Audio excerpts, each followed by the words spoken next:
नमस्कार. आपल्या भाग्यम किचनमध्ये आपणा सर्वांचं स्वागत. आज मी बेसनाची थापटवडी झणझणीत करून दाखवणार आहे. ही पहा.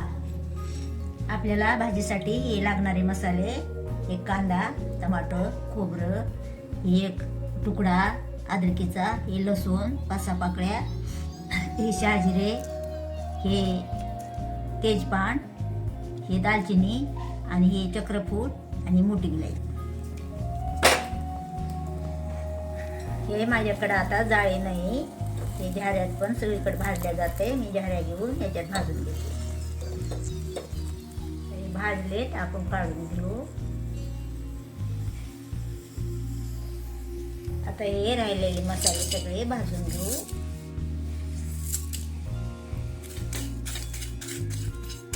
हे खोबरं टाकून घेऊ. आता हे मसाला असा भाजलाय, आता काढून घेते. पुन्हा थंड झाल्यावर मिक्सरमध्ये काढू. हे बेसन पीठ आहे 1.5 चमचा. हे चांगलं खमंग भाजून घेऊ, म्हणजे येसर लावल्यासारखं होते. त्याच्यात थोडं चमच्याभर तेल टाकून घेऊ. असं खमंग भाजून घेऊ. आता भाजले, आता काढते. हे काढून घेऊ.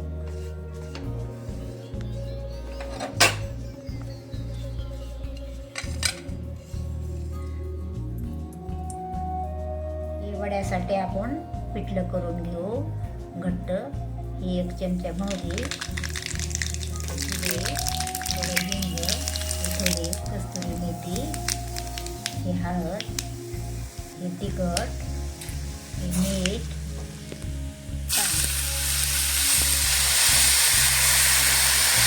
आपण हे 1 कप बेसन घेतले. आता हे हटवून घेऊ.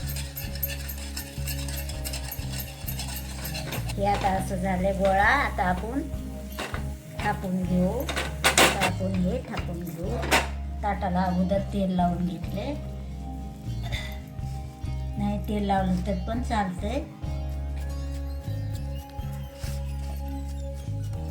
हे थंड व्हायला ठेवू आणि ते वड्याच्या रसासाठी मसाला वाटून घेऊ.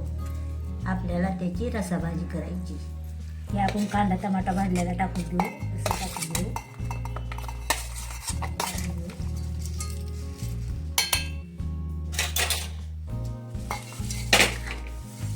धण्याची पूड, हे तिखट, मीठ, पाणी टाकून घेऊ.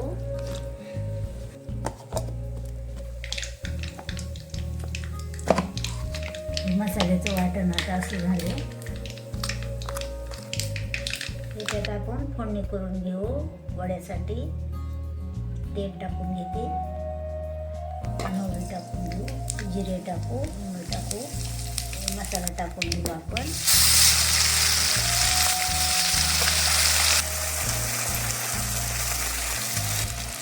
थोडं आपण लाल तिखट टाकू.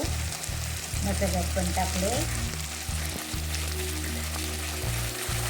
काळा मसाला टाकू. मसाल्यात थोडं मीठ टाकले. भाजीत थोडं टाकू.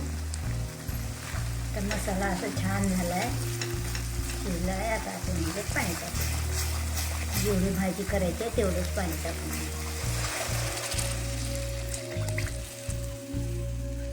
आता हे भाजलेले बेसन याची पेस्ट करू आणि भाजी टाकू. मी छान भाजी आता ह्याच्यात टाकून घेऊ.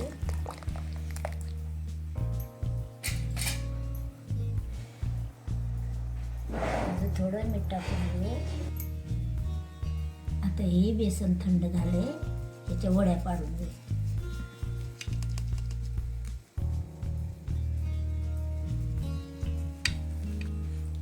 वड्यासाठी लागणारा रसा तयार झालाय. आता आपण त्याच्यात वड्या टाकू. जेव्हा खायच्या तेव्हाच टाकायच्या.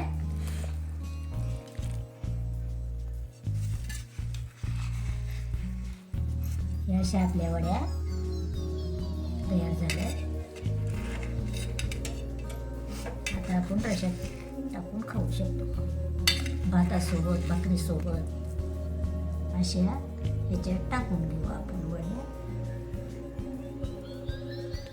वड्याची रसाभाजी तयार आहे. भाजी आवडल्यावर शेअर करा, लाईक करा आणि कमेंट करा.